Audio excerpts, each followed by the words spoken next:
ध्यानमूलं गुरोर्मूर्ति पूजामूलं गुरोर्पदम्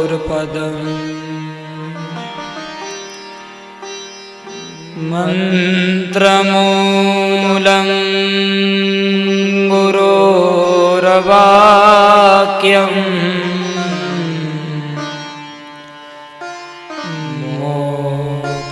मोक्षमूलं गुरोर्कृपा।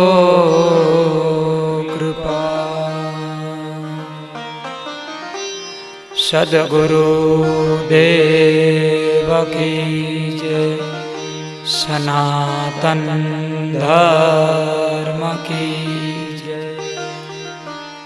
भारत माता की जय। દ્વિતીય અધ્યાયના પ્રારંભ સત્રમાં જીતેશ શુક્લ શાસ્ત્રીજી યુટ્યુબના માધ્યમથી અને અલગ અલગ ટેલિવિઝનોના માધ્યમથી જે કોઈ પણ દિવ્ય ચેતનાઓ આ સત્સંગ ધારા અંતર્ગત જીવનની સફળ યાત્રાના અધ્યાયો શ્રવણ કરી રહી છે, એ તમામ દિવ્ય ચેતનાઓના આત્મામાં બિરાજમાન ભગવાનના ચરણોમાં સાષ્ટાંગ વંદન. જય ગુરુદેવ.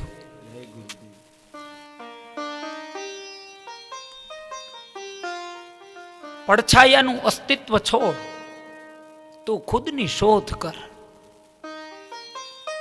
પડછાયાનું અસ્તિત્વ છોડ, તું ખુદની શોધ કર.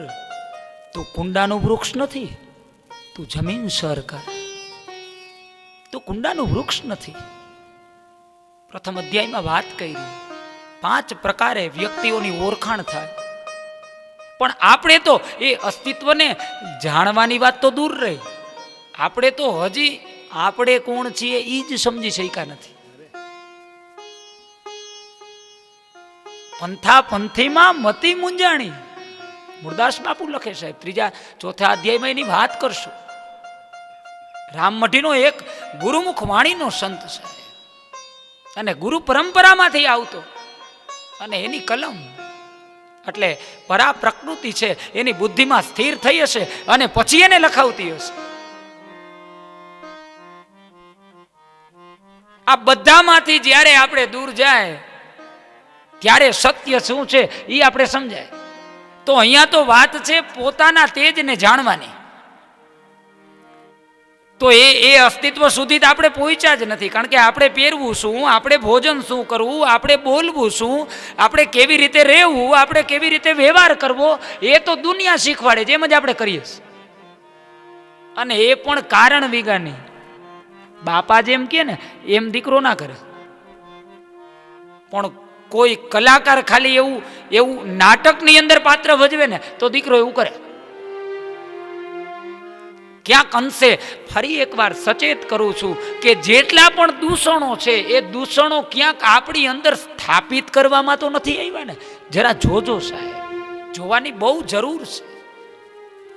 નમસ્કારનું તો એક ઉદાહરણ આપેલું હતું, પણ ઘણી બધી એવી વસ્તુઓ છે કે વારંવાર સતત આપણે એ જ વસ્તુ સંભળાવવામાં આવે, એ જ દેખાડવામાં આવે અને એ જ પછી આપણે આપણા જીવનની અંદર આચરણમાં લઈ લે.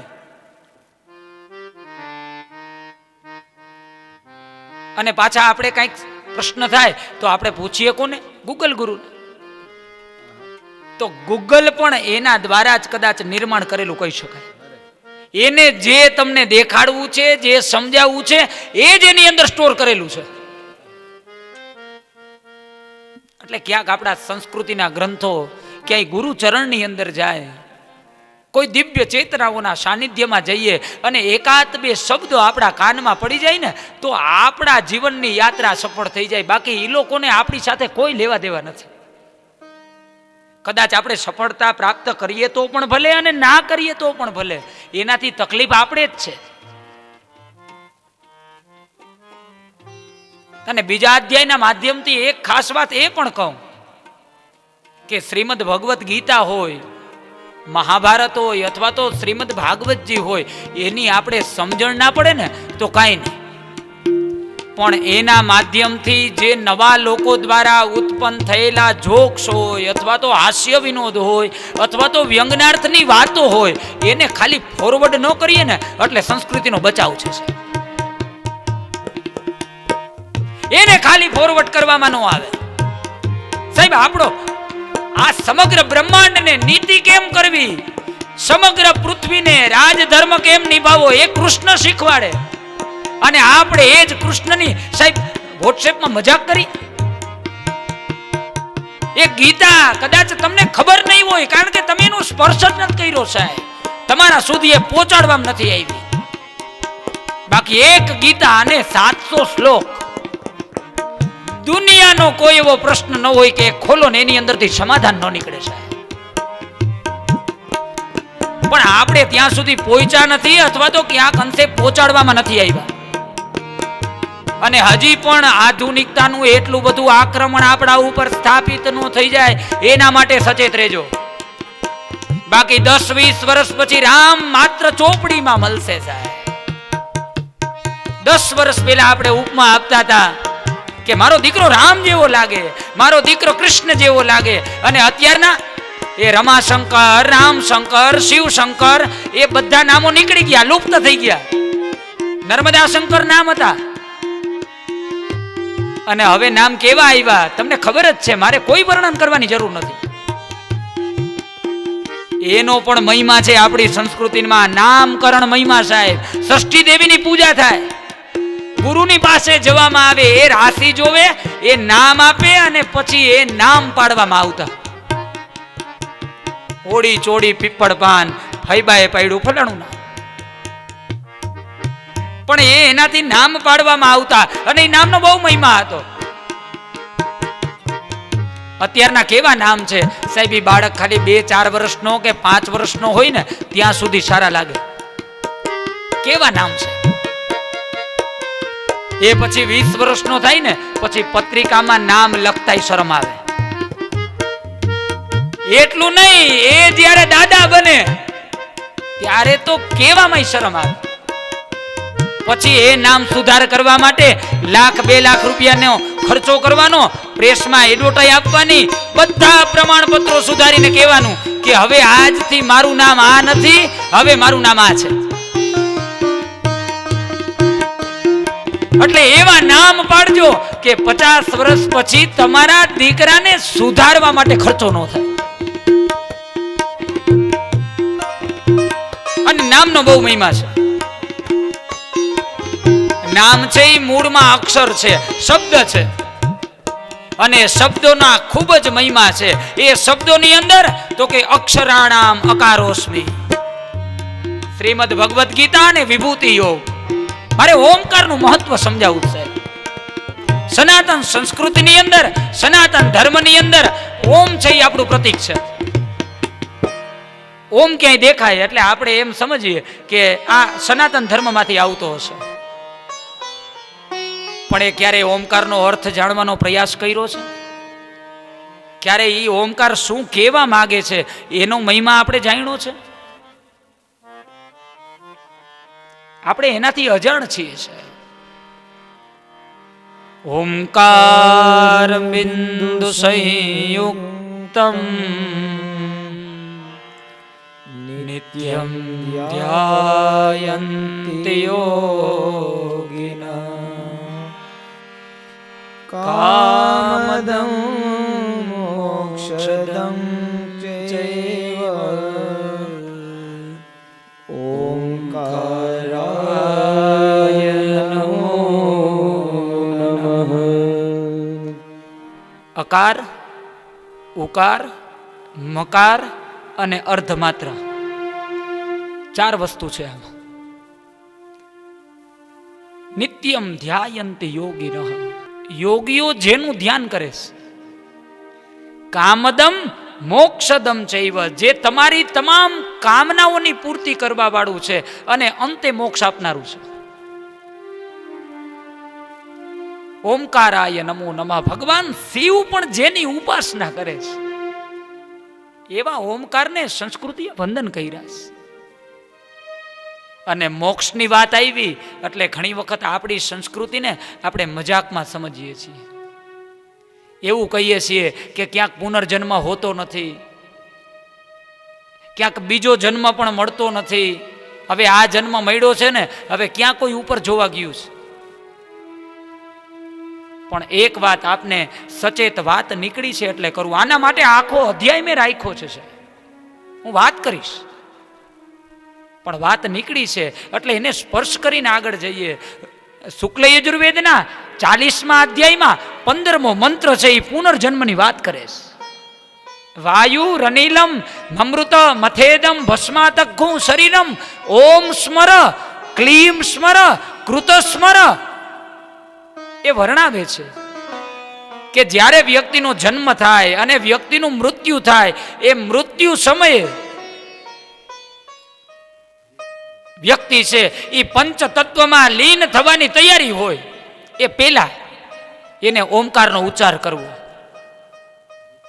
હવે એ તો ઋષિમુનિઓ એટલા માટે વર્ણવી ગયા છે કે એ અંત સમયે જો ઓમકારનો ઉચ્ચાર થઈ જાય તો વ્યક્તિને બીજો જન્મારો લેવો નથી પડતો. પણ આપણે તો આખી જિંદગી ક્યારેય કર્યો જ નથી હોતો. બીજું કે વિજ્ઞાન પણ એવું કહે છે, વિજ્ઞાન એની કોઈ આગવી લાક્ષણિકતા નથી કે એનું કોઈ સ્થાન નથી. સાહેબ, વિશિષ્ટ જ્ઞાનમ યસ્ય સહ વિજ્ઞાનમ. ખાલી વિશિષ્ટ રીતે પ્રસ્થાપિત કરેલું જે જ્ઞાન છે એને જ વિજ્ઞાન કહેવાય. બાકી મૂળમાં તો જ્ઞાન છે જ. નાના દ્રષ્ટાંતથી સમજાવવાનો પ્રયાસ કરું. ચણાની દાળ છે એ ઈશ્વર દ્વારા બનેલી છે. ઘઉં છે એ ઈશ્વર દ્વારા બનેલા છે. ચોખા છે એ ઈશ્વર દ્વારા બનાવેલા છે. એની ઉત્પત્તિ પરમાત્માએ પહેલેથી કરેલી છે. આપણે કોઈ એનું નવું નિર્માણ નથી કર્યું. પછી એમાંથી ચણાનો લોટ બને અને ચણાના લોટમાંથી કોઈ વ્યક્તિ નવી વસ્તુ બનાવે તો એ શું કહી શકે કે ભાઈ ચણાના લોટમાંથી સેવનું નિર્માણ મેં કર્યું, કે એમાંથી મોહનથાળ બનાવવાની જે ટ્રીક હતી એ મેં બહાર પાડી, એની રેસીપી મેં આપી. પણ એવું ના કહી શકે કે ચણાની દાળ જ મેં બનાવી છે. અત્યારના વસ્તુ એવી થઈ ગઈ છે કે એ જ્ઞાન લે, શાસ્ત્રોનો મંથન કરે અને એમાંથી નવો વિચાર લે અને એ વિચાર સમાજમાં સ્થાપિત કરે અને પછી નામ આપે કે આની શોધ મેં કરી. પણ એ તો મૂળમાં વેદોમાં પડેલું છે. ઋગ યજુ સામ 3 વેદ છે અને વેદત્રય, અને પછી 3માંથી ચોથાનો આવિર્ભાવ થયો. એ 3 વેદ છે એ જ અકાર ઉકાર ને મકાર છે.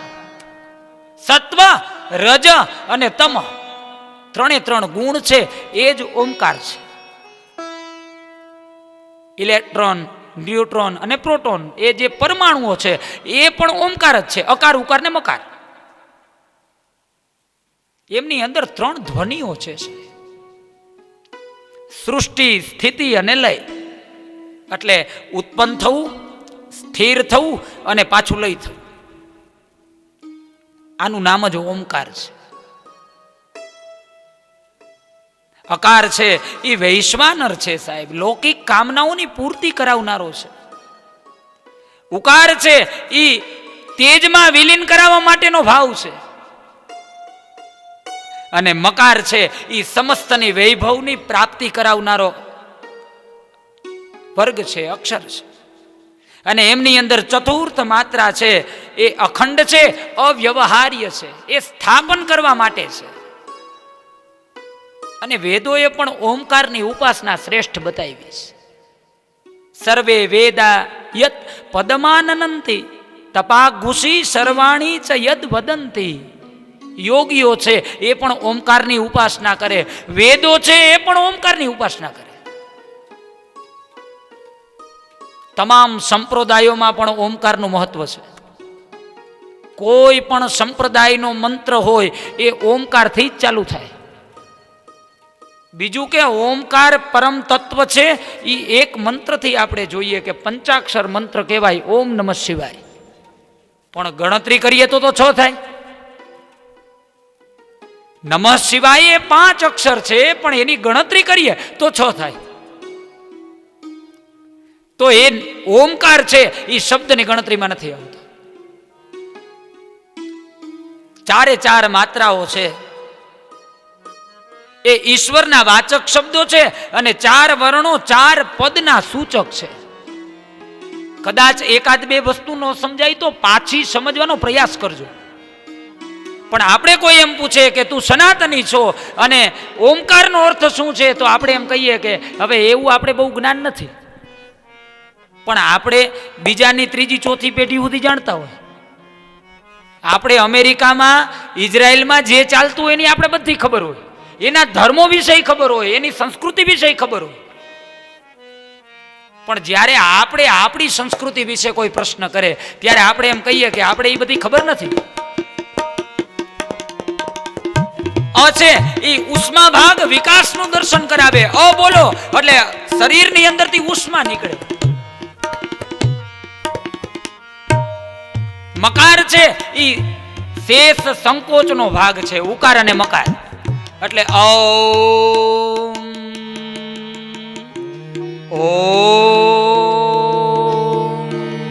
અકાર બોલીએ એટલે અંદરથી શ્વાસ નીકળે. ઉકારમાં થોડુંક સંકોચ થાય અને મકારની અંદર પૂર્ણ બંધ થઈ જાય. એક છે એ ઉષ્મા તત્વ છે એટલે કે અગ્નિ છે, અને મકાર છે એ સંકોચના રૂપમાં છે, એ સોમ છે એટલે ઠંડુ છે. એક ઉષ્મા તત્વ છે અને એક સોમ તત્વ છે. આ બંનેની વચારે જ પ્રકૃતિનો પ્રાદુર્ભાવ છે. આનાથી બહાર કોઈ નથી, આની અંદર બધા છે. અકારો વે સર્વા વાક એતરીય ઉપનિષદ વર્ણાવે છે. અકાર છે ઈ જ સમગ્ર બ્રહ્માંડના વર્ણો છે. અક્ષરાણામ અકારોસ્મિ ગીતા કહે છે. ભગવાનને પૂછવામાં આવ્યું કે પ્રભુ વિભૂતિ યોગ 10મો અધ્યાય, તમે ક્યાં છો, તમારો નિવાસ ક્યાં છે? તો સમગ્ર બ્રહ્માંડની વસ્તુ છે એ ઈશ્વર દ્વારા નિર્મિત કરેલી છે, પણ છતાંય એને પૂછવામાં આવે કે પ્રભુ તમારો વાસ ક્યાં છે?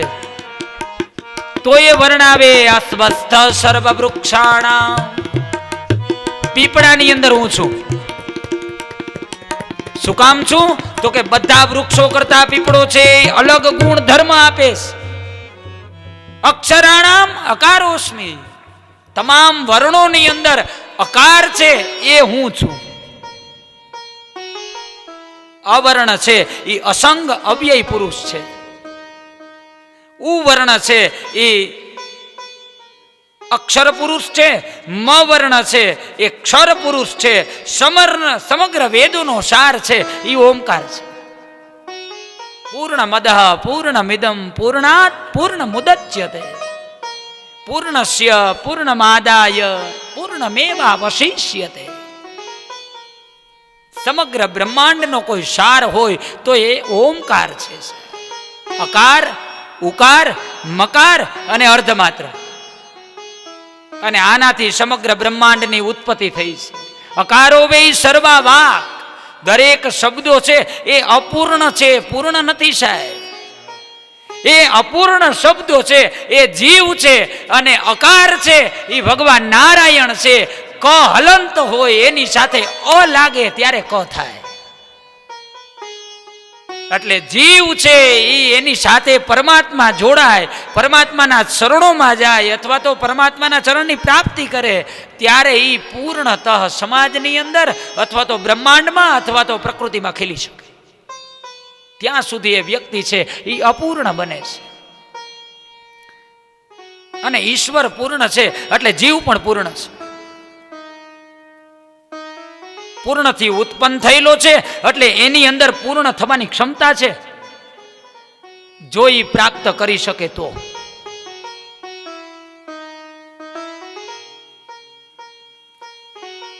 આપણું વ્યક્તિત્વ છે, આપણું શરીર છે એ પૃથ્વીનું પ્રતિબિંબ છે સાહેબ. પૃથ્વી એ સમગ્ર જે કાંઈ પણ પ્રકૃતિ જોઈએ એ પણ અગ્નિ, જળ, તેજ, વાયુ ને આકાશ 5 તત્વથી જ બનેલી છે. એમ આપણું શરીર છે એ પણ 5 તત્વથી જ બનેલું છે. એની અંદર માટીનો પણ ભાગ છે, અગ્નિનો પણ ભાગ છે, જલનો પણ ભાગ છે, વાયુનો પણ ભાગ છે અને આકાશનો પણ ભાગ છે. વ્યક્તિ જન્મે ત્યારે આ પંચ તત્વની સાથે જન્મે અને મૃત્યુ પામે ત્યારે પાંચે પાંચ તત્વો એ અલગ અલગ રીતે પાંચે પાંચ તત્વો પોતપોતાના સ્થાનમાં વિલીન થઈ જાય અને વ્યક્તિ છે એ એક શરીરમાંથી આત્મા છે એ બીજા શરીરને ધારણ કરે. અને આ બધા ઉપર સંચાલન કોનું? તો કે પરબ્રહ્મ પરમાત્મા પરમ તત્વનું સંચાલન છે. એ જ ઓમકારના રૂપની અંદર છે. એ જ અણુ અણુની અંદર એક એક જીવાત્માઓના શરીરની અંદર બિરાજમાન છે. કોઈ તત્વ તો આપણી અંદર હશે જે આપણે સાંભળવાની શક્તિ આપે, જે આપણે બોલવાની શક્તિ આપે, જે આપણે જોવાની શક્તિ આપે, જે આપણે ચાલવાની શક્તિ આપે. એટલે આપણે કદાચ આપણામાં નાસ્તિક ભાવ હોય તો પણ આપણે સ્વીકારવું તો પડે જ કે કોઈ પરમ તત્વ એવું છે કે જે આપણું સંચાલન કરી રહ્યું છે. અને ઈશ્વરને આપણે ભગવાનના રૂપમાં જોઈએ છીએ. પણ એ ભગવાન શબ્દનો અર્થ આપણે કોઈ પૂછે તો પરમાત્મા કોને કહેવાય, ભગવાન કોને કહેવાય, એનો અર્થ આપણે ખબર જ નથી. શું કામ? તો કે આપણે ઘણી વાર ત્યાં સુધી પહોંચ્યા નથી અથવા તો આપણે પહોંચાડવામાં નથી આવ્યા. ભગવાન એટલે શું છે? કીડીમાં તું નાનો લાગે, હાથીમાં વળી મોટો તું, અને મહાવત થઈને માથે બેઠો હાંકણનારો તું હી તું. એસો ખેલ રચ્યો મેરે દાતા, જીસ દેખો ઉસ તું હી તું. આપણી આ તો દ્રષ્ટિઓ નથી પડતી સાહેબ. બાકી જ્યાં આપણી નજર જાય અને જ્યાં જે ચેતનાઓના દર્શન થાય એ તમામ ચેતનાઓ ઈશ્વર જ છે. એ આપણે માનીએ તો પણ ભલે અને ન માનીએ તોય ભલે. ઘોડ એમ કે મને દિવસના સૂર્ય દેખાતો નથી, એનો મતલબ સૂર્યનું અસ્તિત્વ નથી એવું ન કહી શકાય. નો લુકોપ્યવલો ગતે યદિ દિવા સૂર્યસ્ય કિમ દૂષણમ. એમાં સૂર્યનો દોષ નથી, એ તો ઘુવડની પ્રકૃતિ છે કે એને દિવસે દેખાતું નથી. એમ ક્યાંક ક્યાંક અંશે આપણી સંસ્કૃતિમાં, આપણા દેવતાઓમાં, આપણા ધર્મમાં આપણે ક્યાંક એવું લાગે ને, આપણું મન વિચલિત થાય અને આપણે એવો પ્રશ્ન થાય કે આવું હોઈ શકે, તો પહેલા પોતાની જાતને એ કેટેગરીમાં જોખજો. ગીતાની નિંદા કરવા માટે પહેલા તમારી પાસે ગીતા જેટલું જ્ઞાન છે કે નહીં એ પહેલા જોજો, પછી એની નિંદા કરજો. નિંદા તો ગમે માણસની થઈ શકે, પણ નિંદા ત્યારે તમે કરી શકો, એના અધિકારી ત્યારે તમે બોલી શકો જ્યારે તમે એના લેવલમાં હોય, એના કરતા ઉપર હોય. બાકી ત્યાં સુધી તમે એની નિંદા કરવાનો તમને કોઈ અધિકાર જ નથી. અને કદાચ એકાદ બે એવા નિંદાકાર હોય ને તો એને બહુ સમાજમાં પ્રચલિત ન કરતા એને શાંત કરજો. આપણે પ્રચલિત કરવાનું કામ કરીએ છીએ.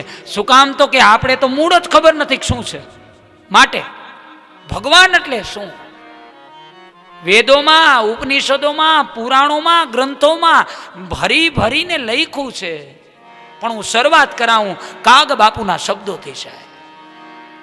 પૃથ્વી તણો પિંડો કર્યો, એ રજ લાભ તો ક્યાંથી હશે? પૃથ્વી તણો પિંડો કર્યો, રજ લાભ તો ક્યાંથી હશે? જગ જાત રવનારયે કુંભાર બેઠો કહશે. પૃથ્વી તણો પિંડો કર્યો, રજ લાભ તો ક્યાંથી હશે? જગતાગ ફેરવનાર કુંભાર બેઠો ક્યાં હશે? સમગ્ર પૃથ્વીનો પિંડો કર્યો, પણ વિચાર કરીએ એ રજ લાવતો ક્યાંથી હશે? અને જગ ચાક ફેરવનાર કુંભાર કેવો દેખાતો હશે? સાહેબ એક એક કુંભાર હોય અને એકાદ બે ઘડાને ઘડે તો તો ઈ બંને ઘડામાં પણ કઈક તફાવત થાય. આ તો જેટલા ચહેરા, જેટલા વ્યક્તિઓ, જેટલા યુવાનો, યુવતીઓ અથવા તો આ પ્રકૃતિમાં જે કાંઈ પણ જીવાત્મા દેખાય એ બધા અલગ, બધાના ચહેરા અલગ, બધાના સ્વભાવ અલગ, બધાની વાણી અલગ, અને પાછી અલગ અલગ વસ્તુમાં પણ દરેક વ્યક્તિઓમાં કોઈને કોઈ ખાસિયત ઈશ્વરે મૂકેલી કે એના જેવી ખાસિયત બીજામાં ના હોય. માટે કાક બાપુ લખે जग चोर से बूटा बजा, जग चोर से उठा बजा, रे किनारी छाप से क्या रे किनारी छाप से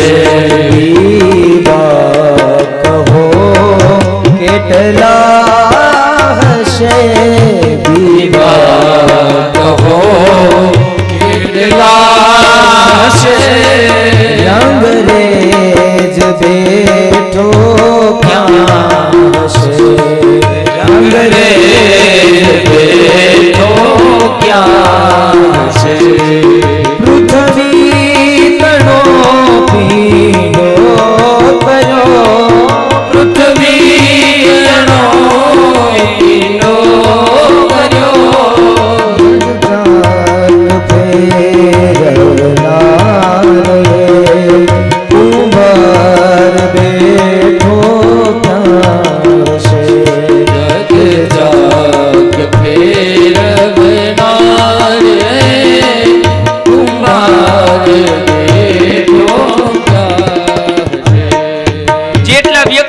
એટલા જ બીબા, અને એ પ્રમાણે એનો આકાર અને એની ચિત્રકલાઓ અને આપણી સંસ્કૃતિ કીએ યેન શુક્લે કૃતા હંસા સુકાશ્ચ હરિત કૃતઃ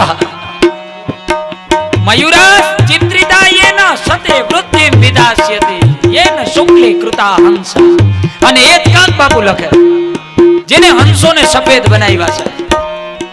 સુકાશ્ચ હરિત કૃતઃ જેને પોપટને હરિત બનાવ્યા, એની અંદર એની ચાંચ લાલ કરી. એટલી વાર નહીં, મયુરાહાસ ચિત્રિતા યેન જેને મોરલાઓના પીછાઓને ચિત્રા છે. કદાચ આ વર્લ્ડનો ગમે તેવો પેન્ટર હોય, તમે એને એમ કહો કે તારે એક સાથે 100 ચિત્રો મોરના બનાવવાના છે, તો ક્યાંક તો એની ભૂલ રહી જાય, ક્યાંક એની ક્ષતિ રહી જાય. કા કલર વધારે ઝાંખો થાય, કા પાતળો થાય, કા કહેવાનો તાત્પર્ય કે ક્યાંક ને ક્યાંક અંશે ફેર પડે. પણ અરે કોમ્પ્યુટરમાં ફેર પડે સાહેબ એટલે કંપની રિજેક્ટ કરે છે. માણસની વાત નથી, યંત્રની વાત છે. મયુરાસ ચિત્રિતા યેન છતાંય જેને હંસોને સફેદ બનાવ્યા, જેને મોરના ચાંચમાં કલર પૂર્યો હોય, અથવા તો જેને મોરલાઓના પીછા રંગ્યા, એ રંગરેજ ક્યાં બેઠો છે? કાક બાપુ લખે છે કેટલા બીબા બનાવ્યા હશે, કેવી આકૃતિઓ બનાવી હશે, અને એ ક્યારે એનું નિર્માણ કરતો હશે. ક્યારેક ચિંતન તો કરજો સાહેબ, પ્રકૃતિની, પરમાત્માની તમને હેસિયતની ખબર પડી જાય કે આપણે તો કાંઈ નથી.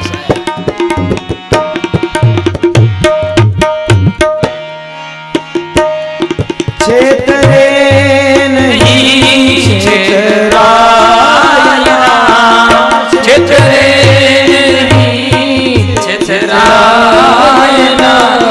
છેતરે નહીં છેતરાયા, છેતરે નહીં છેતરાયા. અબજોનો આડતીઓ હશે,